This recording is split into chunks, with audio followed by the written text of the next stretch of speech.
Welcome to Martha Family Secrets. The lawyer's voice was steady and practiced, the kind of voice that had read 1,000 wills in 1,000 quiet rooms without flinching at a single word. And then he said my name. To Miss Elena Hargrove. He paused. Just for a second. The way you pause when you are not entirely sure what you are reading is real. One envelope. That was all. The room went completely silent for one strange, suspended heartbeat. And then my father laughed. Low and sharp, the kind of laugh that is not really about humor at all. The kind that is about power. About satisfaction. About watching someone smaller than you confirm exactly what you always believed about them. He raised his glass. Just slightly. Just enough to make sure everyone saw. Well, he said, smiling at the room. Looks like Elena finally gets exactly what she is worth. And they all laughed. Every polished, well-dressed person in that room laughed along with him. The kind of people who had spent their whole lives laughing at the right moments so the right doors would stay open for them. Everyone except me.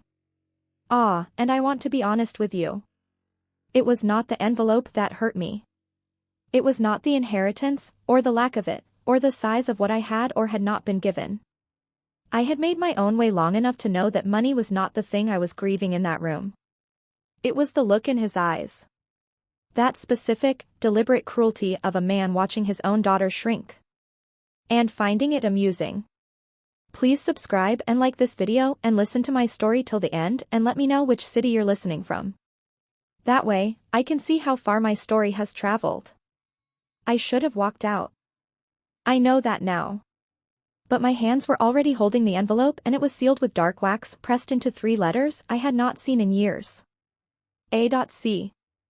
Alan Carrington. My grandfather. And beneath the seal, for words written in his own handwriting. Precise, unhurried, certain. Duty transcends blood, Elena. I read those words 3 times. Then I looked up at the laughing room, at my father still smiling into his glass, at my brother Daniel moving through the crowd like a man shaking hands with his own future, and I understood something that had not been clear to me before. This was not a loss. This was an assignment. Boston in early December carries a particular kind of cold. Not just the temperature, but the feeling of it. The way it settles into old buildings and sits inside stone walls like it belongs there. Snow drifted slowly across the porch of the Hargrove estate, softening the edges of oak-paneled windows and frosting the glass until the silhouettes inside blurred into shadows. My father's funeral had the energy of a career highlight reel. Politicians. Journalists. Old allies from 30 years of carefully cultivated reputation. They came not because they loved him, not even because they knew him, but because the name Hargrove still opened rooms that other names could not. I stood in the corner with a cup of tea that had gone cold long before I noticed, watching the room the way you watch something that no longer has the power to include you.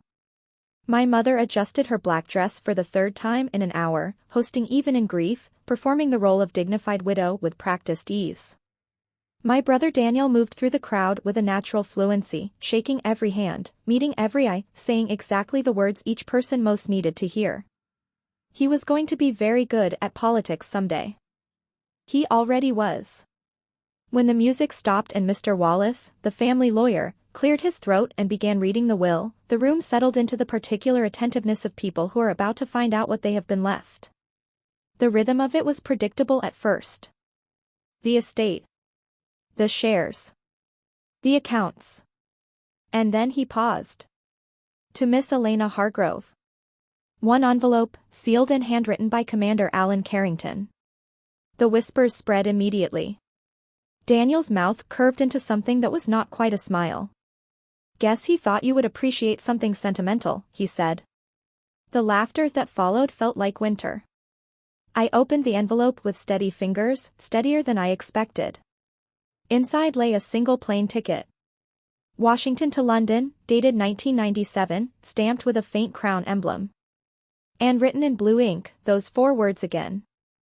Duty transcends blood. A.C. On the back, a small seal. 3 letters pressed into old wax. SRF. I had never heard my grandfather mention those letters. Not once in all the years I had known him. And yet something about the symbol pulled at a memory I could not quite locate. Something half seen in a file. Something glimpsed and forgotten. Daniel leaned in close, his voice smooth and precise. London. Maybe you will finally find something that can tolerate you over there. More laughter. Rehearsed. Merciless. I tightened my grip on the ticket and said nothing. But inside, something had begun to move.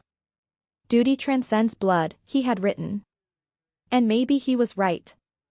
Maybe duty was the only thing heavy enough to outweigh everything this family had always been. That envelope in my hand was not just paper. It was the beginning of the most dangerous thing I had ever done in my life.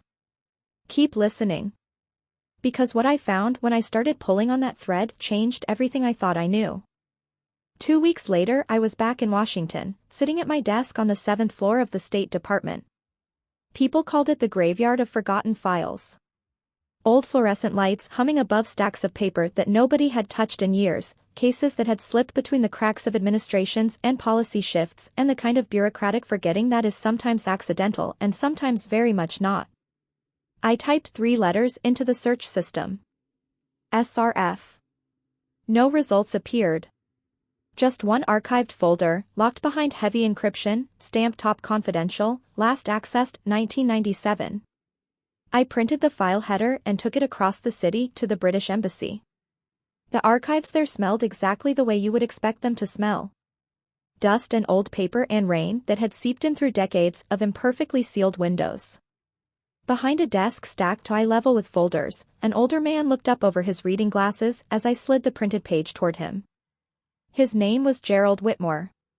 And when he saw the seal on that page, the expression on his face moved from polite indifference to something I had not expected. Disbelief. My God, he said softly, tracing the edge of the faded symbol with one finger.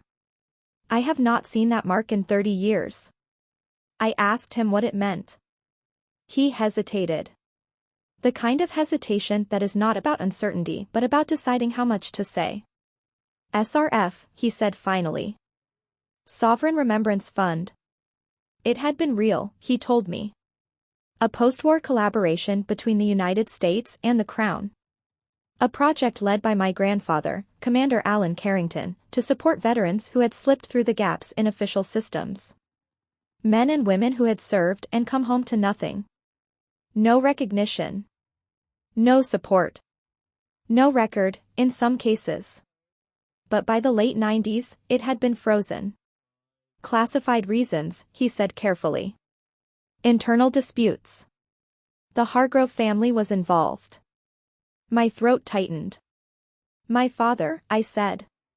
Gerald sighed the sigh of a man setting down something he had been carrying for a long time. He signed the freeze order himself. Said the fund was a financial liability. Weeping was not something I could afford in that room, so I pressed it back down and sat with the information instead. Let it settle. Let it become real. I remembered my father's voice, years ago, calm and certain as always. Service means knowing when to stop serving. I had thought he was talking about his own retirement. About knowing when to step back gracefully.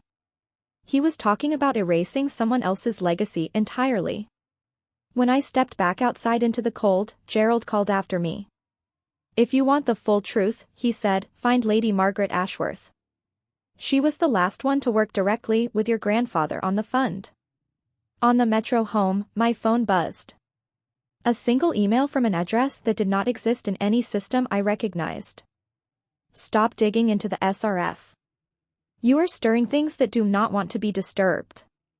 The train lights flickered overhead. And for the first time, I felt like something had been watching me from the moment I opened that envelope. That night, my apartment in Arlington was too quiet. I went to the closet and pulled out the keepsake box my grandfather had left me when he passed. My mother had told me to throw it away years ago. I never had. Inside lay a tarnished service medal. A wristwatch stopped at 11 past 11. And a small notebook, its edges charred and dark, as if someone had tried to burn it and failed. The first line, written in my grandfather's careful handwriting, made me stop breathing for a moment. If she ever reads this, it means the silence lasted too long. Beneath it was a map of Europe. Red dots marked across 3 cities. Windsor, Berlin, Prague. And over each one, a symbol of 2 clasped hands overlaid on 2 different flags. I photographed everything and sent it to Gerald. Hours later, his voice came through the phone unsteady and quiet. That is not a charity symbol, Elena. That is the insignia of Operation Bramble. A classified joint relief mission your grandfather led after the war. The fund was real. Not just real, but protected by both governments at the highest level. So what happened to it? I asked. If you reopen those accounts, he said, you will wake things that have been sleeping for 30 years. Governments. Old agreements. People who benefited from the silence. I stared at the plane ticket still sitting on my desk. The date printed on it matched exactly the day my father had frozen the fund. Nothing about this was coincidence. Just before midnight, another email arrived. No encryption this time. Plain text, almost casual in its simplicity. If you are reading this, they are watching again. Do not trust anyone in Washington. Come to Windsor. Bring the letter. Bring the key. Signed with 2 initials only. M.A. I froze. The key. I did not have a key. I looked back at the notebook in my hands, and as I closed it, something small and quiet dropped from between the pages and landed on the floor. I bent to pick it up. The second hand from the broken wristwatch had come loose from its mechanism. And beneath it, hidden inside the watch casing, was a tiny silver key. No bigger than my thumbnail. Engraved with a crown so small I almost missed it. My grandfather had not left me a keepsake. He had left me directions. A hidden key. A classified fund. A family secret buried deep enough to touch 2 governments. If you are still with me right now, stay with me, because what I found when I arrived in Windsor is something I am still not sure I was ready for. I packed before dawn. The ticket was warm in my fingers.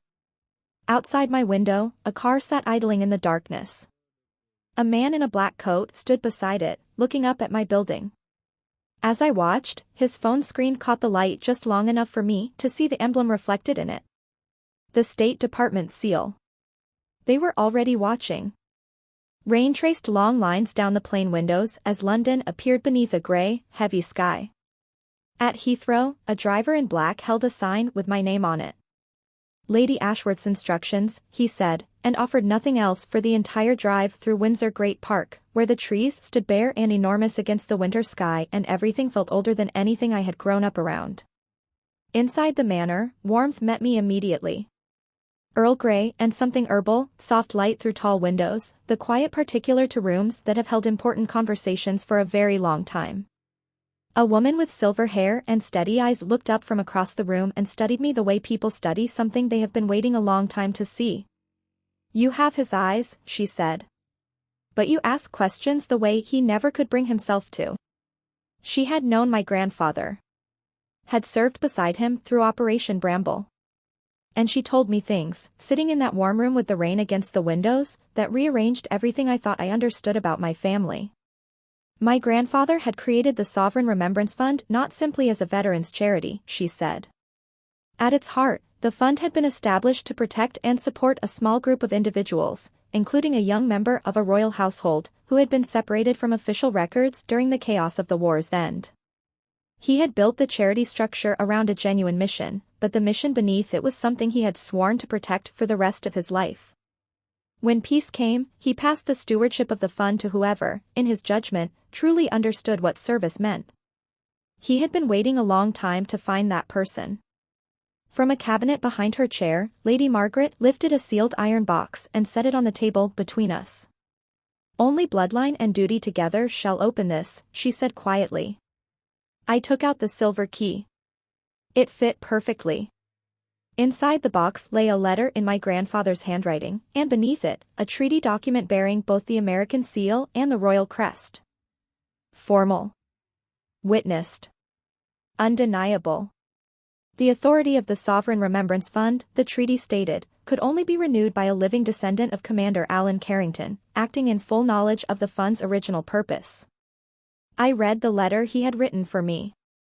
If she ever doubts her worth, remind her that silence is not weakness. Choosing the right moment to speak is not cowardice. It is the whole of strategy. Weeping was not a word for what moved through me reading that. It was something bigger than that. Something that had been waiting inside me for years and had simply found its moment. Your father was never meant to touch the fund, Lady Margaret said softly. He diverted the assets.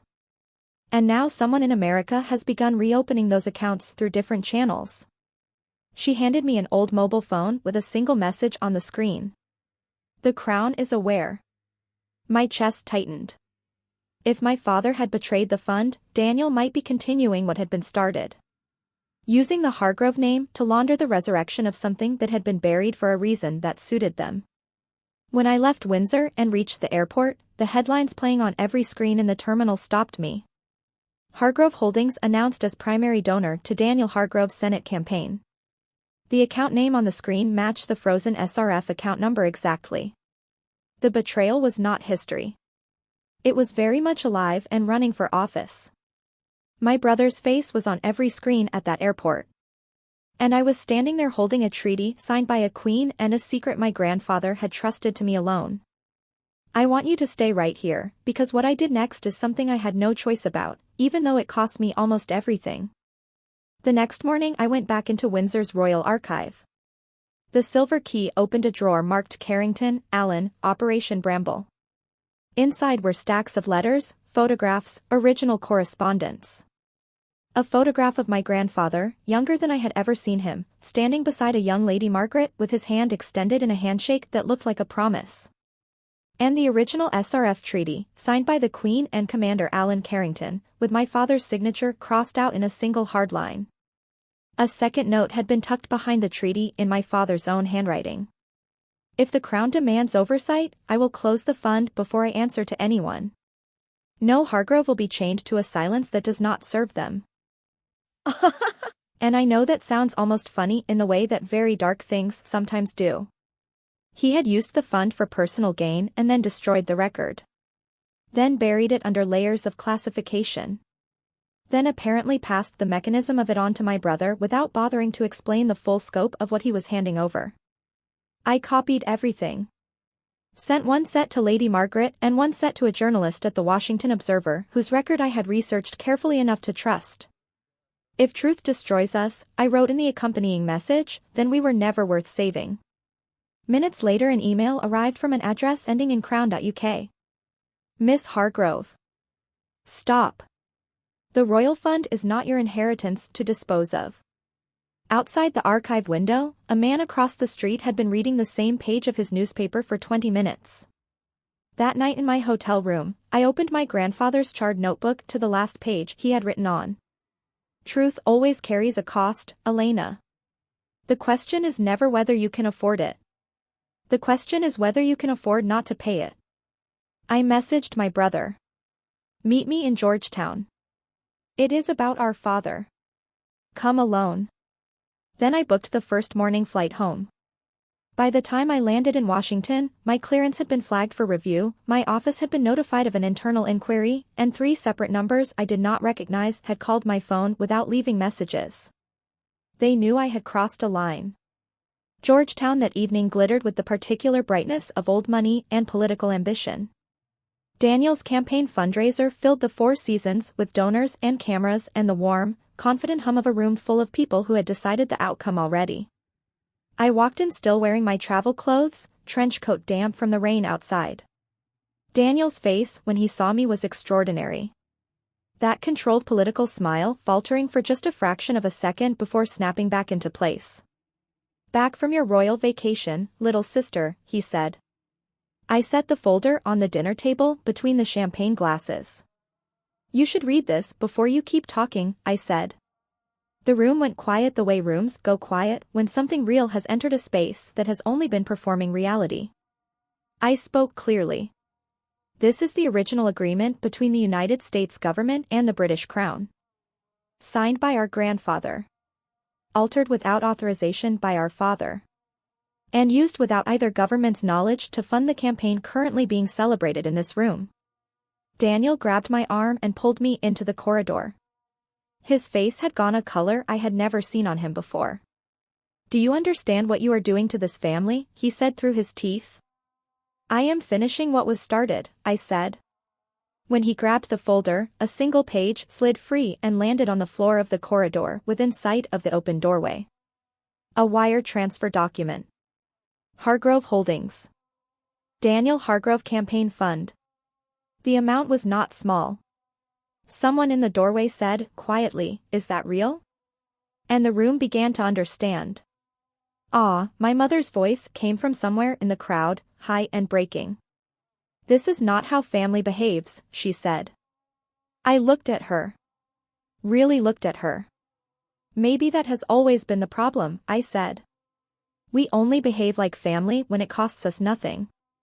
By the following morning, every major network was carrying the story. Royal Fund fraud linked to Senate campaign. Hargrove dynasty under federal investigation. The State Department called me in before 8. A senior advisor leaned across the conference table with the expression of someone who has already decided what they are willing to sacrifice.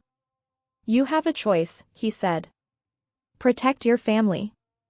Or protect your name. You cannot do both." I thought about my grandfather's notebook. About the map with the red dots. About a sealed box that only opened when bloodline and duty came together. "Then I will protect the one that still means something," I said. In that conference room, with my clearance on the line and my family's name burning across every headline, I had one more move left. And I had found it hidden at the bottom of a rusted cabinet in a house I had grown up in and never truly known. Stay with me. This is the part my grandfather planned for. Halfway through the questioning, a message arrived from Lady Margaret. "They are attempting to erase the SRF files. Your father kept a separate archive. Check the house." I left without permission. Drove straight to the old Hargrove house and went directly to the basement. The silver key turned inside a rusted cabinet none of us had opened since childhood. Inside was a flash drive labeled Ghost File, SRF 97. I plugged it into my laptop right there in that basement with the single light overhead and my hands not entirely steady. Thousands of entries. Withdrawals from the SRF accounts. Deposits into committee funds. One final transfer to a Windsor account labeled simply Silence. The glow of the screen lit my hands and I sat with the full weight of what my family had done and what it was going to cost all of us for me to say it out loud. I sent one copy to Lady Margaret. One copy to the Washington Observer. Then I drove to Capitol Hill. The morning of the congressional hearing, Capitol Hill was wet and gleaming under storm clouds. Reporters filled the marble steps. News tickers running the same words on every screen. Hargrove investigation. Royal Fund. Elena Hargrove to testify. I climbed those steps in a navy blazer, the State Department pin cold against my lapel, and I did not let myself stop walking. Inside the hearing chamber, the lights were harsh and the room was full and the energy was the kind that exists only when something is about to become permanent. The chairman asked his question directly. "Are you claiming that members of your family embezzled a joint fund operated under agreement with the British Crown?" My voice did not shake. I had used up all my shaking the night before in a hotel room with my grandfather's notebook open on the bed beside me. "I am not claiming," I said. "I am proving." I placed the authenticated Windsor Treaty on the table. The seal. Lady Margaret's letter. The flash drive contents already submitted to the committee. And then the chamber doors opened. A British delegation entered. Led by Sir Edmund Fairchild, representing the Crown's interests. Cameras erupted. Sir Edmund stood at the front of the room and spoke in a voice that carried without effort. "The Crown confirms Commander Alan Carrington as the founder of the Sovereign Remembrance Fund. And the Crown appoints Miss Elena Hargrove as its rightful director, in accordance with the original treaty terms." The room broke open with sound. Weeping was something I had promised myself I would not do in that chamber. I did it anyway, quietly, with my face as still as I could hold it, because some things are simply larger than composure. Before the gavel could fall, a voice came from the back of the room. Everyone turned. Daniel was standing near the rear doors. Pale. Without the campaign-ready certainty that had defined every public appearance of his I had ever seen. He looked like someone who had been awake for 3 days with the truth. "She is not the one who betrayed this family," he said. "I am." Cameras swung toward him. "Our father built this scheme," he said. "I continued it because he told me it was the only way to protect the family name. I believed him. I should not have." He walked out before anyone moved to stop him. The chairman looked at me. "Final words, Miss Hargrove." I looked at the room. The rows of faces. The cameras. The British delegation standing to one side. The reporters with their pens raised. "My grandfather taught me," I said, "that service does not end when the uniform comes off. It ends when you forget why you wore it in the first place." The applause started slowly and then grew. As I gathered my papers, Sir Edmund placed a sealed envelope in my hands. Embossed with the royal crest. "From Her Majesty," he said quietly. "She said you will know when to open it. Tell me in the comments. And if you have dealt with something similar, share your story. You are not alone." Subscribe for more stories about standing your ground and reclaiming your life. 3 days later, in my small apartment, every channel still carrying our name across the bottom of the screen, I finally broke the royal seal. The handwriting inside was unmistakably deliberate. Regal in the way that comes not from training but from decades of meaning every word you write. Miss Hargrove. Service is never convenient. Your grandfather understood that loyalty to truth must always stand above loyalty to lineage. As of today, the Sovereign Remembrance Fund shall be reactivated under your directorship, in joint partnership with our government. You have our gratitude and our complete trust. Elizabeth R. Tears blurred the ink before I reached the end. I sat there in my quiet apartment and let myself weep properly for the first time since the will reading. Not from grief exactly, but from the release of carrying something enormous for a very long time and finally being allowed to set it down. The phone rang. State Department. "Director Hargrove," the voice said. "We would like you to lead the Transatlantic Veterans Initiative." Director. The word landed in my chest like something I had to turn over several times before I could hold it properly. That evening, Daniel appeared at my door without a tie, without the practiced confidence, without any of the performance. "They will go after Mom next," he said. He looked smaller than I had ever seen him. Was he ever actually proud of us, he asked. "Our father." I thought about it honestly before I answered. "He was," I said. "Until we stopped giving him real reasons to be." We did not hug. We were not there yet. But we stood in the doorway of my apartment in the quiet of a city that had spent 3 days saying our name, and something shifted between us. Not repaired, but open in a way it had never been before. That night, I signed the papers reactivating the SRF beneath 2 flags standing side by side. Sir Edmund's voice, steady and formal. "In honor of Commander Alan Carrington." His granddaughter now carries both flags.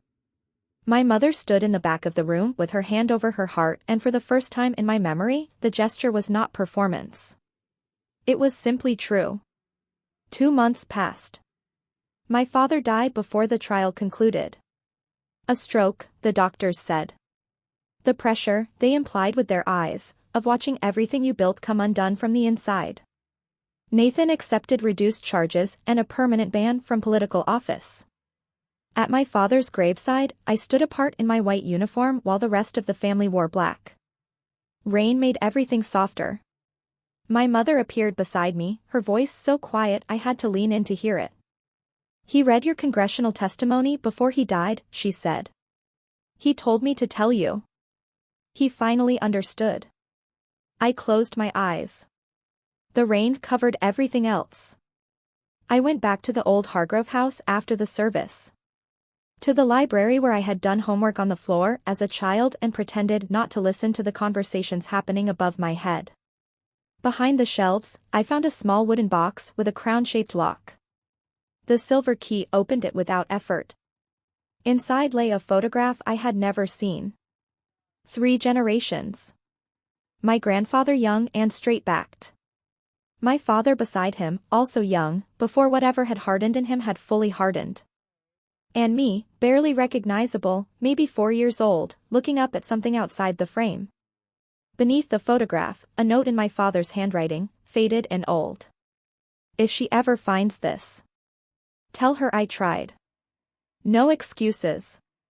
Just the truth. I stood in that library for a long time. Not forgiving. Not forgetting. But understanding, maybe for the first time, that people can love you badly and still have loved you. At the new SRF offices in Arlington, twin flags hang beneath a plaque that reads Service Beyond Borders. I placed the photograph between them on the first day. Every name recorded here deserves more than a medal. They deserve to be remembered by people who know why it matters. A letter waited on my desk that morning from Lady Margaret. Your grandfather's last move, she wrote, was trusting you to play the final hand. You did. He would not have been surprised. Only very, very glad. That evening I drove to Arlington Cemetery. Standing at his grave, I read the new words engraved beneath his name. Commander Alan Carrington. Duty transcends blood. I set the silver key on the stone. Mission accomplished, Grandpa, I said to the quiet. But the work goes on. 1 year later, the Sovereign Remembrance Foundation had a proper home in Arlington. Glass walls catching the morning light. Staff moving through the hallways with the particular energy of people who believe in what they are doing. 3 portraits in the lobby, side by side. Alan Carrington. Elena Hargrove. And the Queen. Daniel appeared one afternoon holding a new project folder. The Veterans Housing Initiative in Norfolk is ready to launch, he said. Good, I said. You will oversee it. He looked up. If you trust me with it. I already do, I said. That is why I asked. We shook hands across the conference table. Imperfect, both of us. Carrying things that do not wash off easily. But present. And trying. And that has to be the beginning of something. Back in my office, my assistant brought in an envelope sealed with the Buckingham crest. Inside, a royal invitation for a ceremony honoring those who had served quietly, without recognition, in the long spaces between the history books. I stepped out onto the balcony as the sun was going down, painting the twin flags the color of something I did not quite have a word for. And I heard it. Not out loud. But clearly, the way you hear the voices of people who shaped you. My grandfather's voice, calm and certain and warm. Some legacies cannot be measured in what you are left, Elena. They are measured in who you become when no one is watching and the choice still costs you something. I pressed my hand against the insignia on my chest. It was not triumph I felt standing on that balcony. It was peace. The deep, earned, completely unglamorous peace of someone who did the hard thing when it would have been so much easier not to. I had not inherited a fortune. I had inherited a purpose. And standing there with the flags moving in the evening wind and the sound of my staff working inside and the city spread out beneath a sky going slowly dark, I understood what my grandfather had always known. That is the only inheritance worth fighting for.